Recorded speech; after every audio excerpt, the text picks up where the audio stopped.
आज हम जो पढ़ेंगे शैवाल के बारे में, एल्ग। ठीक है। शैवाल क्लोरोफिल युक्त सरल थैलोड स्वपोषी तथा मुख्यतः जलीय तथा समुद्री दोनों का मतलब समुद्री वातावरण में भी पाया जाता है और मीठे जल में भी ये पाया जाता है शैवाल। वे अन्य आवासों जैसे नमयुक्त पत्थरों, मिट्टी, लकड़ी में भी पाए जाते हैं। मिट्टी, नम्रता और लकड़ी में भी पाए जाते हैं। तो उनमें से कुछ कवक लाइकेन में तथा प्राणियों के संगठन में भी पाए जाते हैं। प्राणियों के संगठन है ना, उनमें भी पाए जाते हैं, जैसे स्लाद रीछ। क्या ये शैवाल है? तो शैवाल के माप और आकार में बहुत भिन्नता होती है भाई। शैवाल के माप और आकार में ध्यान दीजिए।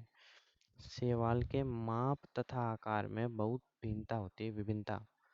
इनका माप सूक्ष्मदर्शी की एक कोशिका जैसे क्लेमाइडोमोनस सूक्ष्मदर्शी की एक कोशिका जैसे क्लेमाइडोमोनस से लेकर कोलोनिया जैसे वॉलवॉक्स तथा तंतुमय जैसे यूलोथ्रिक्स और स्पायरोगोएरा तक हो सकता है।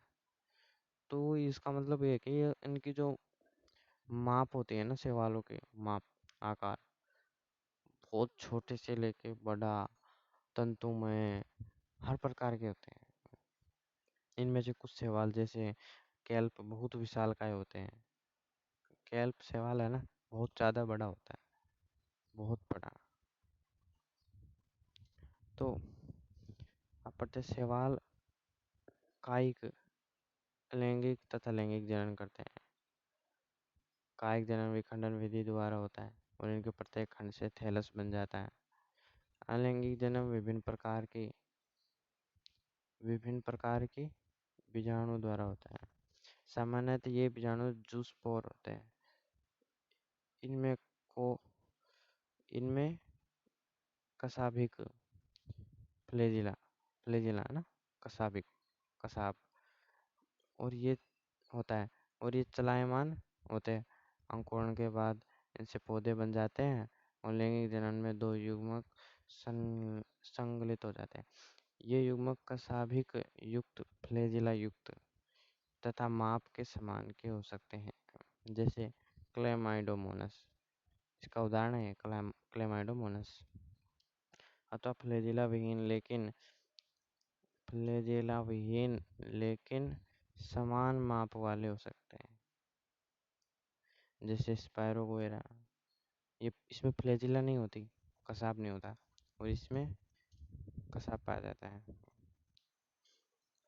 ऐसे जनन को संयुग्मकी कहते हैं। जब विभिन्न माप वाले दो युग्मक संगलित होते हैं, जब विभिन्न माप के दो युग्मक संगलित होते हैं तब उसे असंयुग्मी कहते हैं तब उसे असमयुग्मी कहते हैं। जैसे कि कुछ स्पीशीज विषमयुग्मी लैंगिक जनन में एक बड़े अचल तथा मादा युग्मक से एक छोटा चलायमान नर युग्मक सम्मिलित होता है, जैसे वॉलवॉक्स फ्यूक्स। शैवाल वर्ग तथा उनके महत्वपूर्ण गुणों का सारांश तालिका में दिया गया है। मनुष्य के लिए शैवाल बहुत उपयोगी है। पृथ्वी पर प्रकाश संश्लेषण के दौरान कुल स्थिरीकृत कार्बन डाइऑक्साइड का पृथ्वी पर प्रकाश संश्लेषण के दौरान कुल स्थिरीकृत कार्बन डाइऑक्साइड का लगभग आधा भाग शैवाल स्थिर करते हैं। देख लो, ये आधा भाग है ना, कार्बन डाइऑक्साइड का प्रदूषण होता है, इसका आधा भाग ये शैवाल स्थिर करते हैं। और प्रकाश संश्लेषी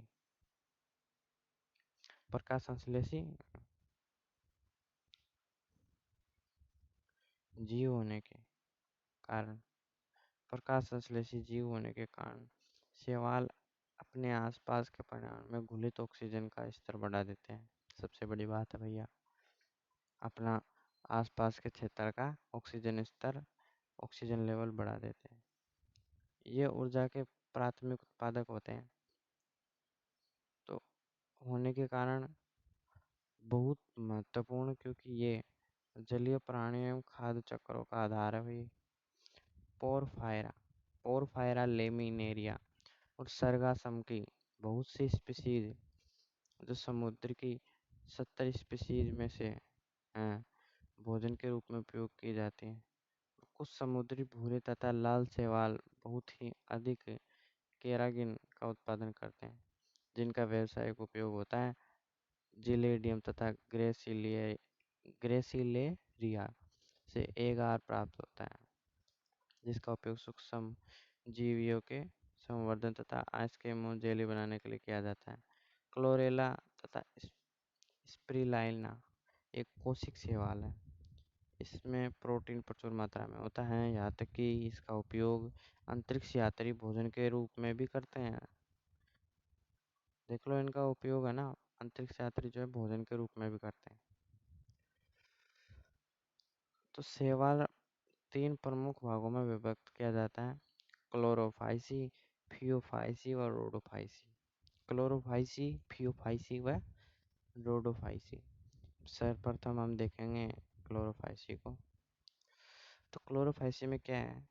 तो क्लोरोफाइसी के सदस्य को प्राय हरा शैवाल कहते हैं। हरा शैवाल कहते हैं। ये एक कोशिक कॉलोनी में ये एक कोशिक कॉलोनी में तंतुमय हो सकते हैं। क्लोरोफिल ए तथा बी के प्रभावी होने के कारण इनका रंग हरी घास की तरह होता है। इनका रंग कैसा होता है? हरी घास की तरह, क्योंकि इनके अंदर क्लोरोफिल ए और बी पाया जाता है। ठीक है, क्लोरोफाइसी में क्लोरोफिल ए और बी पाया जाता है, जिसके कारण इनका रंग हरा दिखाई देता है। तो वर्णक सुस्पष्ट क्लोरोप्लास्ट में होते हैं। क्लोरोप्लास्ट डिस्क प्लेट की तरह जालिकाकार कप के आकार, सर्पिल तथा रिबन के आकार के हो सकते हैं। इसके अधिकांश सदस्यों के क्लोरोप्लास्ट में एक अथवा एक से अधिक पारिनोइड होते हैं। पारिनोइड स्टार्च होते हैं। कुछ शैवाल तेल बंदूक के रूप में भोजन संचित करते हैं। हरे शैवाल में प्राय एक कठोर कोशिका भित्ति होती है, जिसका भीतरी सतह सेल्यूलोज की, देखो, हरे शैवाल पाया होते हैं ना, उनके अंदर एक कठोर कोशिका भित्ति पाई जाती है। बहुत इंपॉर्टेंट बात है, कठोर कोशिका भित्ति, जिसका उपयोग क्या करते हैं? जिसका उपयोग भीतरी सतह सेल्यूलोज की, जिसकी सॉरी एक कठोर कोशिका भित्ति होती है, जिसकी भीतरी सतह किसकी बनी होती है? सेल्यूलोज की, और बाहरी सतह पैक पैक्टोज की बनी होती है, जिसके कारण ये क्या है? कठोर कोशिका भित्ति बन जाती है। तो कायिक जनन प्राय तंतु के टूटने अथवा विभिन्न प्रकार के बीजाणु के बनने से होता है। ठीक है, तो अलैंगिक जनन फ्लैजेला युक्त जूस्पोर से होता है।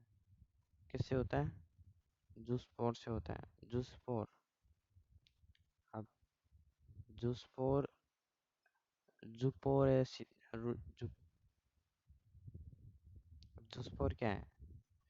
जूस्पोर जूस्पोरेंजिया। ठीक है, जूस्पोरेंजिया यानी चल बीजाणुधानी, चल बीजाणुधानी में बनते हैं, इसके अंदर ये बनते हैं। ठीक है, तो लैंगिक जनन में लैंगिक कोशिकाओं से बनने में बहुत विभिन्नताएं दिखाई पड़ती हैं। ये संयुग्मकी, असंयुग्मकी अथवा विषमयुग्मकी हो सकते हैं। इसके सामान्य सदस्य क्लेमाइडोमोनास, वोल्वॉक्स व यूलोथ्रिक्स, स्पाइरोगोरा तथा कारा,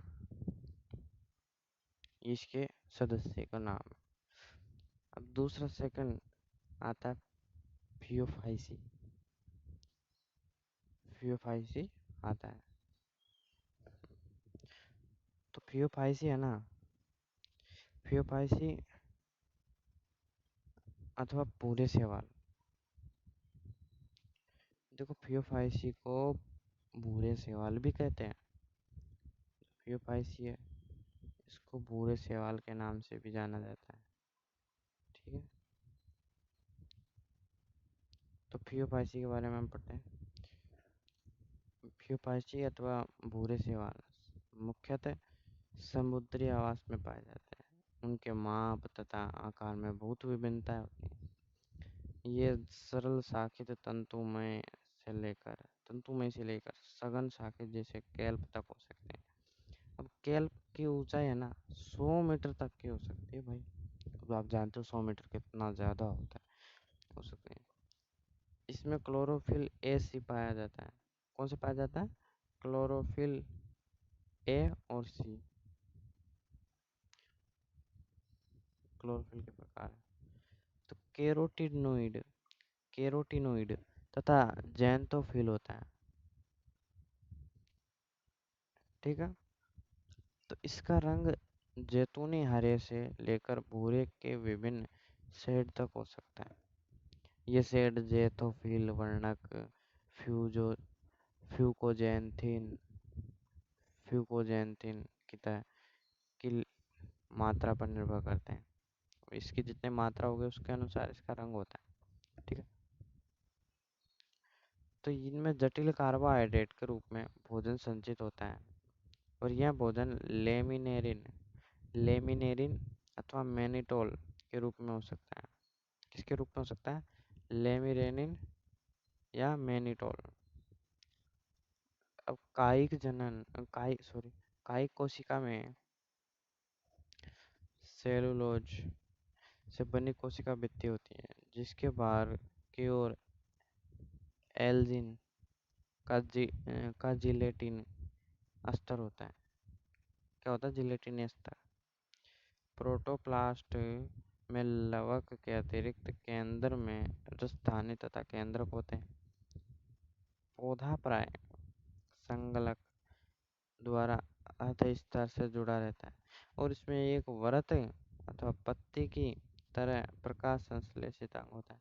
इसमें कायिक जनन विखंडन विधि द्वारा होता है। कायिक जनन क्या होता है? विखंडन विधि द्वारा होता है। और अलैंगिक जनन नाशपाती के आकार वाले दो फ्लैजिला युक्त जुस्पोर द्वारा होता है। क्या होता है? कसाब होते हैं ना, इसी प्रकार के होते हैं इनकी कसाब। ठीक है, ये कसाब है। तो ये ना इनसे दो फ्लैजिला युक्त जूस्पोर द्वारा होता है। ठीक है, जूस्पोर द्वारा होता है। इनके फ्लैजिला असमान होते हैं तथा वे पार्श्विक रूप से जुड़े होते हैं। इसमें लैंगिक जनन संयुग्मी असंयुग्मी तथा विषम युग्मी हो सकता है। युग्मकों का संगम जल में अथवा अंडधानी विषम युग्मी स्पीशीज प्रजाति में हो सकता है। युग्मक पारिफॉर्म नाशपाती का आकार का होता है। ये पारिफॉर्म की होती है। और इनके पार्श्व में दो फ्लैजिला होते हैं। इनके सामान्य सदस्य कौन कौन से? एक्टोकार्प्स है ना, एक्टोकार्प्स कार्प्स और डिक्टियोटा लेमिनेरिया सरगासम फ्यूकस है। अब इसके बाद में आता है रोडोफाइसी। तो रोडोफाइसी लाल शैवाल है। सामान्यतः इनका रंग कैसा होता है? लाल। ठीक है,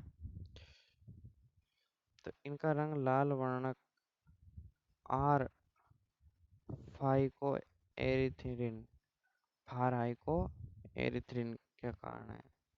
इनका लाल वर्ण किसके कारण है? आर फाई R phycoerythrin R phycoerythrin के कारण अधिकांश शैवाल समुद्र में पाए जाते हैं और इनकी बहुलता समुद्र के गर्म क्षेत्र में अधिक होती है। सबसे ज्यादा समुद्र में भी कहाँ पाए जाते हैं? गर्म क्षेत्र में। और ये पानी की सतह पर जहाँ पर अधिक प्रकाश होता है वहाँ भी पाए जाते हैं और समुद्र की गहराई में भी जहाँ प्रकाश कम होता है वहाँ भी पाए जाते हैं। हर जगह पाए जाते हैं मतलब। और लाल थैलस का लाल थैलस, और सॉरी लाल शैवाल का लाल थैलस जो है अधिकांशतः बहुकोशिक होता है, और इनमें से कुछ की संरचना बड़ी जटिल होती है, और भोजन फ्लोरिडियन स्टार्च के रूप में संचित होता है। इस स्टार्च की रचना एमाइलो प्रोटीन तथा ग्लाइकोजन की तरह होती है, एमाइलो प्रोटीन और ग्लाइकोजन की तरह होती है। इसमें कायिक जनन, विखंडन, अलैंगिक जनन, अचल स्पोर और लैंगिक जनन अचल युग्मकों द्वारा होता है। लैंगिक जनन विषम युग्मी होता है, और इसके पश्चात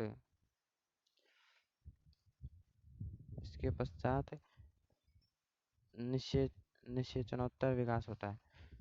इसके सामान्य सदस्य पोलीसाइफोनिया पोलीसाइफोनिया ग्रेसिलेरिया, पोरफायरा, जिलिडियम इत्यादि।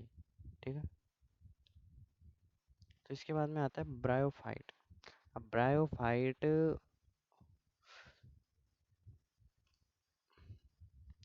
अलग चीज है। तो आपका जो सवाल है ये पूरा हो चुका है। ठीक है। इस सवाल के हमने 3 प्रकार, सवाल के जो ये हमने बारे में पढ़ा है,